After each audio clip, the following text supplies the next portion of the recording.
रवा उत्तप्पा बनवण्यासाठी 1 वाटीभर रवा घेतलेला आहे। त्यामध्ये 2 चमचे घट्ट असं दही घातले, थोडंसं पाणी घालून हे भिजवून घेतलं। 5 मिनिटं हे असंच ठेवायचं आहे। 5 मिनिटानंतर मिक्सरच्या भांड्यामध्ये काढून अजून थोडंसं पाणी घालून स्मूथ असं बॅटर होईपर्यंत हे मस्त असं वाटून घेतले।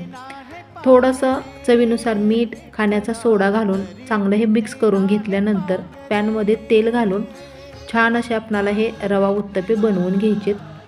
तर याला रवा डोसा किंवा उत्तप्पा म्हणू शकता। वरून थोडीशी हिरव्या मिरचीचे काप, सिमला मिरचीचे काप, टोमॅटोचे काप पसरवून एक 5 मिनिट हे मंद आचेवरती झाकून ठेवायचे। तोपर्यंत चटणी बनवून घ्यायची आहे। चटणी बनवण्यासाठी ओलं खोबरं, फुटाणे, कढीपत्ता, मिरची, जिरे आणि थोडंसं खडं मीठ घालून हे वाटून घेतलेलं आहे। आता ही झाली सुक्की चटणी। पातळ जर चटणी हवी असेल तर थोडंसं पाणी ॲड करा, वरून सरसरीत फोडणी द्या आणि इकडे उत्तप्पा पण तयार झालेला आहे।